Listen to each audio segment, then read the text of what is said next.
Ikkinchi dunyo urushi oxirlashgandan keyin Xitoy davlatining boshqarilishi Xitoy Kompartiyasi qo'lga o'tdi. Uning rahbari Mao Zedong bo'lib saylandi. Bu vaqtda Xitoy davlatida hal qilishga tegishli masalalar qatma-qat ko'payib ketdi. Mao Xitoy asosli ishlarda Stalinning yo'ldan agishmadi. Lekin Stalinning o'limi orqasidan Xrushev Stalinning xato siyosatlarini ochiq tanqid qilishga boshlaydi. Stalinning yo'ldan menayotgan Mao Zedongga bu yoqmaydi. Sovet ittifoqi bilan Xitoy munosabati barg'ansa yiriklashishga boshlaydi. Mao Xitoy Sovet ittifoqining oldiga o'tib, sotsializmning yetakchisi bo'lishni planlaydi. Xrushev 3 yil ichida go'sht sut mahsulotini ishlab chiqarishda Amerikadan eshib ketishni e'lon qilganida, Mao Xitoy po'lat temir ishlab chiqarishda 2 yildan 3 yilgacha Angliyaga yetishib, 7 yildan 8 yilgacha Amerikani orqada qoldirishni planlaydi. 1958 yili Xitoy Kompartiyasining 8-navbatlik yig'ilishida sanoatlashishning yo'nalishi, dehqonchilik kollektivlashtirilgan yezigilik sistemasining yangi variantini e'lon qildi. Yer egalaridan tortib olinib, yezigilik mahsulotlarini taqsimlash davlat nazoratiga o'tadi. Bu harakat tarixda Ikkinchi dunyo urushidan keyingi eng cho'ng ijtimoiy falokat deb hisob qilindi. Xitoylar yezigilik hosilotlarini ko'paytirish uchun yangi loyihalarni o'tirib qo'ydi va dalollardagi bug'doylarni himoya qilish uchun oq qushqochlarga qarshi keng ko'lamda kurash boshlaydi. Natijada Xitoydagi aksar oq qushqochlar va shoshqonlar qirib tashlandi. Mao Xitoy buning qanday oqibatlarni olib kelganligini tasavvur qilmaydi. Lekin bu ishning qanchalik xatarlik oqibatlarni olib kelganligini bilgan kishilar diktator Mao Zedongning qaroriga e'tiroz bildirishga betin olmaydi. Mao Zedong Xitoydagi ilmiy tadqiqot instituti tarafidan chiqarilgan dokladga ko'ra, oq qushqochlarning har yili 36 million kishiga yetadigan oshliqni yeb ketadiganligini o'ttirib qo'ydi. Oldi bilan dehqonlar ishga tushdi. Orqadan harbiy ofitserlar, ishchi xizmatchilar, o'quvchilardan iborat millionlagan kishilar safarbarlik qilindi. Odamlar oq qushqochlarni yerga qo'ndirmay chartitish uchun daqi dumboqlarni va kuchli ovozlarni chiqaradigan asboblarni ishlatdi. Yer yuziga qo'nalgan qushqochlar charchig'inidan yerga g'ulab tushdi. Butun Xitoy bo'yicha 2 milliard oq qushqoch yo'q qilindi. Buning bilan birlikda boshqa qush turlari qirib tashlandi. 1957 yili bahorda yezigilik mahsulotlari yaxshi o'sib chiqdi. Shu yili mamlakatning har qaysi viloyatlaridan mo'l usul elinganligi to'g'risida doklad sunildi. Davlatdagi oq qushqochlarni yo'q qilish oqibatida ekologik tangpunlik buzildi. Dehqonchilik sohasini ig'ir buzg'unchilik uchirdi. Butun joylarni yumshoq qurut va chekatlar qoplab, yo'lda uchirganligi narsalarni yutib ketdi. Yil oxirida mahsulot miqdori oldingi yildagidan ko'rinarli ozlab ketdi. Shuning bilan ocharchilik yuz berdi. 1960-1961 yillarda ocharchilik uningdan battar ko'rinish keldi. Ocharchilik misli ko'rilmagan darajaga yetdi. Kishilar o't-cho'p, tuproq, uy hayvonlari va turli hasharotlar bilan oziqlanishga boshlaydi. Farzandlarini ochliq almashtirdi. Bir qism kishilar o'z bolalarini yeyishga boshlaydi. Bunda qishqa yurga bardosh berolmaganlar boshqalar bilan bolalarini o'zlari almashtirib yegan ahvollarga ro'yobga chiqdi. 当时呢是听说出现了有人吃人的这个情况，尤其在农村的地区出现人，您调查的结果是什么样子？这个人吃人的数字，全国有文字统计的资料，数千起。数千起。安徽省一个省就是1260起。就是人吃人的这个情况和灾情的这个轻重有没有直接联系？有联系。里边江苏是个比较好的省，江苏也有人吃人的，安徽更多。您能不能谈一些比较严重的这个例子？你比甘肃临夏，他母亲死了，快死以前，说我身上什么肉都没有，我心脏还有肉，你可以把我的心脏吃掉。他女儿把他心脏吃了，他女儿后来死了又被别人吃掉。他女儿吃了心脏，其实也没救活自己。没救活自己，他女儿也不行了，对，这样情况，挺惨的。Ve Mao Zedong yo'lga qo'yilgan siyosatning xato ekanligini tan olishni xohlamaydi. Taqriban 50 millionga yaqin kishi halok bo'ldi. Omborlarda ochliqlik bo'lsa-mu, fuqarolarga berilmaydi. Taraqqiyotni faqat atalmış son sıfırlar bilan isbotlashga tirishadi. Och yalang'och dehqonlar, askarlar bilan qo'riqlanayotgan ochliq omborlarga berib, Mao rahbar bizni qutqazgin deb o'lib ketadi. Omborchilarning g'imi bo'lsa, omborlarni to'stirish bo'lib qoldi. Xitoy Kompartiyasi bo'layotgan ocharchilikni tashqi dunyoda yo'shirdi. Chet ellik jurnalistlarga yemak-ichmaklikka to'lgan do'konlarni ko'rsatdi. Davlatning 55% yeri usul bermeydi. 1958-yılı qaraganda 1960-yılda 70% mahsulat kemiyip ketidi. Agar bundaq ketiversa, o'zlarining vayron bo'lganligini tushunib yetdi. O'xshash vaqtda temirchilikda ham hammaga temir tavlash uchun kichik o'choqlarni tayyorlashga buyurdi. Hamma po'lat bilan avar bo'ldi. Lekin texnika tuvanligi tufayli ishlab chiqarilgan metal sifati ichinarli darajada tuvan bo'ldi. Energiya isrofchiligini deyishning o'rni yo'q. Darvaqa tunji yillari po'lat ishlab chiqarish 45% yuqoriladi. Lekin 1961-yildan boshlab kichik metallurgiya ishlab chiqarishning muvaffaqiyatsizligi ro'shan ko'zga ko'rindi. 1964-yillarda butun ko'rsatkichlarga qaytib keldi. Hatto bu mezgilda kishilar po'lat temir miqdorini ko'paytirish uchun qozon qumushlarini eritib, temir tavlashga ishlatdi. Ko'mir sarfiyotining elektr energiyasiga ta'sir ko'rsatish bilan ko'p qism korxonalarda qisman ish to'xtashga yoki butunlay to'xtab qilishga olib bordi. İşlab chiqarilgan po'lat faqat mahallalarda ketman gurjak ishlab chiqarishga yaraydi. 1961-yil 4-oyning 5-oygacha Xitoy Kommunist partiyasining 2-numurlik odami Liu Shaoqi yurtni Xunanga qaytib tekshirish olib bordi. U kishilarning nomrodlik, ocharchilikdan odamni cho'yishadigan holatlarini ko'rib, ichi qattiq achchiq bo'ldi. Liu Shaoqining otasi Liu Shaodi, "Inim, siz markaziy hukumat ishlaysiz. Shunga kishilarga tomoq berishingiz kerak" dedi. Liu Shaoqi dehqonlar yig'ilishida tuqqanlarga bosh egib kechirim so'rab aytdi. "Men cho'qim bu qiyin ahvolni balduroq o'zgartirishning yo'lini topman.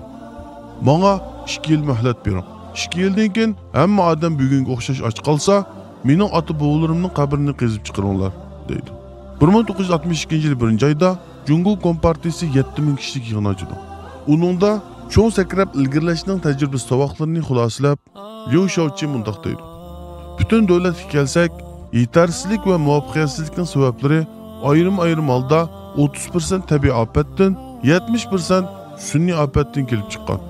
Markaziy hukumat asosliq mas'uliyatni ustiga olishi kerak" deydi. U o'zini tanqid qilish bilan birga Mao Zedongni o'zini tanqid qilishga, xatoliklarni e'tirof qilishga qistaydi. Liu Shaoqining bu harakati Mao Zedongning qattiq noroziligini qo'zg'aydi. Yig'indagi Mao Zedong tekshirish sayohatiga chiqib ketdi. Cho'ng ocharchilikning qalayimqanchiliklari Liu Shaoqi boshchiligida islohotga qadam oldi. Shundan boshlab Mao Zedong ikkinchi safga chekindi.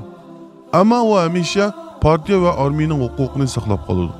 Liu Shaoqi oldin safdagi xizmatga riyosatchilik qildi. Ma'lum ma'noda aytganda, u cho'ng sakrash elib kelgan ig'ir qiyinchiliklarni yengildi. 1962-yilga kelib, cho'ng sakrab ilgirlash siyosatiga xotim berildi. Kanada va Sovet ittifoqidan ko'p miqdorda oq qushqash import qilindi. Va buning asli kelishiga bir qancha yil vaqt ketdi. Liu Shaoqining inoatining ishiga ergishib, Mao Zedong amda o'ltirilmaydi.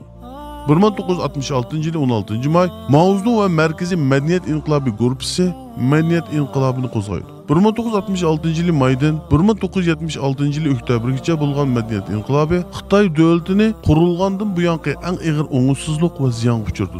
Mao Zedong qizil qo'g'izg'uvchilar nomida yosh o'quvchilarni safarbarlik qilib, Liu Shaoqi boshchiligidagi o'ng'chillarga zarba berdi. Buning bilan o'quv-o'qitish ishlari to'xtab, Xitoy davlatining asosiy ul aslahalari ichki urush patliqida og'ir darajada ziyon uchraydi. Bu vaqtda vatanimiz Sharq Turkistondagi holat texim og'ir bo'ldi. Ular molla o'lmalarimizni, olim ziyolarimizni o'ltirib, ularni turmaga solab, boylarimizning pullarini bo'lab elib, bizning xalqimizni nodon qoldirdi. Xalqimizning ustiga og'ir fojialarni elib keldi. Xitoyning tashqi siyosatida bo'lsa, 1958-yildan boshlab Xitoy bilan Sovet ittifoqi o'rtasida bir qator voqealar yuz berib, munosabatning nacharlashishini keltirib chiqardi. Sovet ittifoqi Mao Zedongga birlashma paraxod atirti qurishni tashabbus qildi. Ammo Mao Zedong va boshqalarning qarshiligiga uchraydi. Ikki taraf o'rtasidagi suhbat natijasiz bo'ldi. 1960-yili Xitoy Sovet munozarasi oshkor bo'ldi. Sovet ittifoqi tuyuqsiz Xitoydan 1390 mutaxassisni chekindirdi va 690 ni bekor qildi. Xitoy Sovet ittifoqi munozarasi buzilishga boshlaydi. 1966-yili Mao Zedong Sovet ittifoqiga qarshi qayta qarab chiqish harakatini talab qildi. Xitoy Kompartiyasi Sovet ittifoqini Sovet ittifoqi revizimchi xoinlar guruhi deb ataydi. Sovet ittifoqi bo'lsa, madaniyat inqilobi va Mao Zedongni tanqid qiladigan nurg'un tashviqot materiallarini e'lon qildi. Jungo Sovet ittifoqi munosabati butunlay to'g'rilab qildi. Uningdan keyin Jungo Sovet ittifoqi to'qinishi harbiy saviyaga ko'tarilib, Jungo Sovet ittifoqi chegara to'qinishi kuchaydi. 1969-yili Jimbao oroli voqeasida ikki taraf o'rtasida keng ko'lamli harbiy to'qinish yuz berdi. Shuningdek, Xitoy bilan Sovet ittifoqi bir-biridan mudofialanish uchun chegaraga og'ir qo'shin o'rnashtirdi. Amerika Davlat ishlari mahkamasining maxfiylashtirilgan hujjatiga qaraganda 1969 yil 8-20 kuni Sovet ittifoqining Amerikada turishliq bosh elchisi Anatoliy Dobrinin Washingtonda Amerika prezidentining davlat bexatarlik maslahatchisi Henry Kissinger bilan ko'rishib, uningga Sovet ittifoqining Xitoyga qarshi yadro hujumi qo'zg'ash muddasini uqtirdi. Amerika hukumati bu xabarni darhol Amerika taratqularida oshkorlaydi.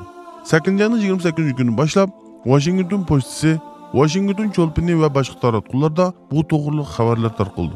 1969 yili 9-23 kuni Xitoy tunji yer osti yadro siniqini muvaffaqiyatga kelib bordi. Mana shu qor kundan boshlab aziz vatanimiz Sharq Turkiston nejiz Xitoylarning atom siniq bazasiga aylandi. Millionlagan xalqimizning jismoniy sog'lomligiga bevosita ta'sir ko'rsatdi. Ekologik muhit og'ir buzg'unchilik uchraydi. Lopnur kuli qurib ketdi. Nurg'unlagan avlodlarimiz dunyoga ko'z echishi bilanla majbur holatda o'zini topdi. Yana shu yili 6 kundan keyin Xitoylar 3 million tonnaga barobar hidrogen bombasini portlatdi. Uzun o'tmay Jungo Sovet ittifoqi strategik nuqtalarini nishon qilgan hidrogen o'qbeshi bilan yer yuzidan boshqarilgan bomba soni 50 ga ko'paydi. Sovet ittifoqi 25 sentabr yadro siniqi ilib bordi. Ayni vaqtda Amerika prezidenti Nixon bu ishga bevosita aralashdi. Sovet ittifoqining yadro tahdidiga duch kelgan Mao Zedong va Xitoy Kommunistik partiyasining boshqa rahbarlari Amerika va G'arb lageri bilan bo'lgan munosabatni taraqqiy qildirishga boshlaydi. Shuning bilan bir vaqtda 1969 yili 10-15 kuni Kissinger Sovet ittifoqining Amerikada turishliq bosh elchisi Dobringa Amerika prezidentining maxfiy buyruq imzolab, Sovet ittifoqining Jungoga tunji boshqarilgan bomba qo'yib berish bilan bir vaqtda Amerikaning 130 dan ortiq Sovet ittifoqi shaharlari va harbiy bazasiga yadro hujumi qo'zg'aydiganligini uqtirdi. Amerika Tinch okean rayonidagi Amerika armiyasining hushyorligini o'stirdi. Strategik havo qo'mondonlik organi yadro ogohlantirishga qo'yildi.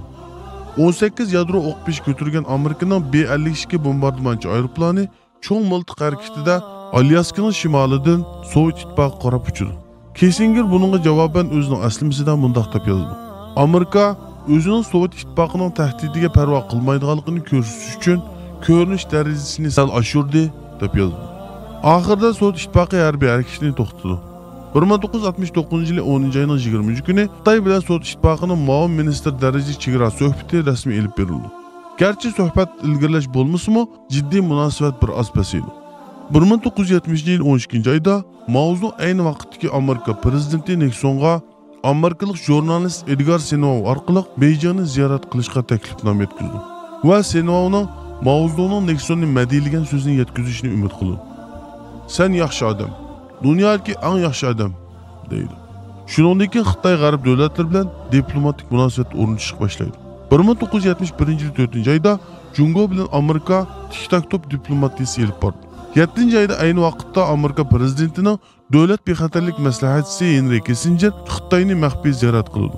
1972 yil 2-oyda ayni vaqtdagi Amerika prezidenti Nixon Xitoyni ziyorat qildi.